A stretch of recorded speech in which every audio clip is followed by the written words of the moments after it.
200 trillion rupiah vanishing from our country's stock market in just a matter of days. The Composite Stock Price Index (IHSG) has just recorded its most brutal decline since April 2025, plummeting more than 8% in just 2 trading days. This panic has claimed a major victim. The CEO of the Indonesian Stock Exchange has suddenly resigned. The resignation of the head of the exchange has caused further turmoil in the market.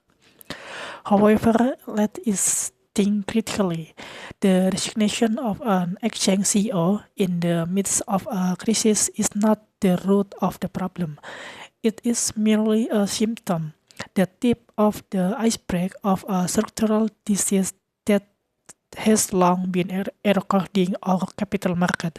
Today, we will decide for foreign investors are really afraid of from stock market oligarchy, the policy maneuver that threaten Indonesian economic credibility. Everything exploded when global indexing agency MSCI and Morgan Stanley issued stern warnings. They threatened to downgrade Indonesian market status to frontier market, using hand gesture to explain concept. Why the threat? The reason is simple but fundamental: transparency. MSCI highlight the Indonesian stock market is too dominated by a handful of billionaires and conglomerate family.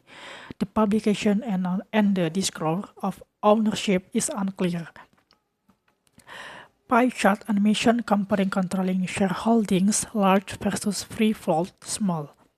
There is one important term here: free float, the number of shares that are actually in circulation and can be freely purchased by the public or foreign investor. In many of our giant company, this free float is very small. This means that control over the company price and direction is entirely in the hands of a small elite. This makes foreign investors feel like they are playing in casino where the rules can be changed at any time by the dealer. If the problem was only technical, perhaps the $18 billion would not have disappeared off so quickly. The problem is that this mistrust has spread to state policy. Under the new administration, there are ambitious plans for massive social spending and the continuation of the Nusantara Capital Mega Project, IKN. These projects are extraordinarily expensive. Where will the money come from? Foreign investors are beginning to worry that the government will force the sovereign wealth fund or state fund management institution to cover this deficit in unreasonable ways. Furthermore, there is the issue of nepotism, which is very damaging in the eyes of the global market. The appointment of relative of the president, Prabowo Subianto, who is considered to have minimal banking experience as deputy governor of the central bank, has destroyed the image of our regulator independence. The result: foreign capital fleet and the rupiah plummeted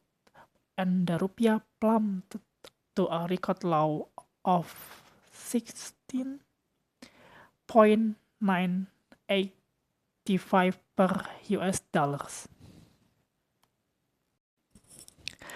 Faced with the potential for systemic collapse, the government panicked. They immediately took damage control measures. Stock exchange authorities and the regulator hurriedly released new regulation. First, the free float requirement, which was previously small, was now forced to increase to a minimum of 15%. Secondly, they began tracking the actual owners of shares split below 5% to avoid reporting. What if company was stubborn? The threat was clear, delisting, kicking them off the exchange. The OJK has promised to align our stock exchange standard with international benchmark before the MSCI evolution in May 2020 2006. The question is this promise enough? Okay, let's get to the conclusion. The resignation of the CEO of the Indonesian Stock Exchange was in the end just a PR stunt, a symbolic gesture to psychology. Appraise the angry market scarcity, one person will not cure a sick institution. The impact of this loss of confidence is very real.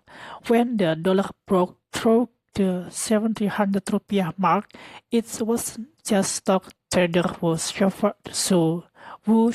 the most, but ordinary people. The price of imported goods rose.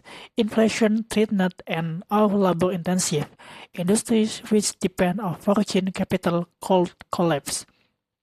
Suggestion for the future: our financial regulator can no longer work with a firefighting, monthly only acting after threats from foreign institutions such as MSCI. The market needs an objective iron first.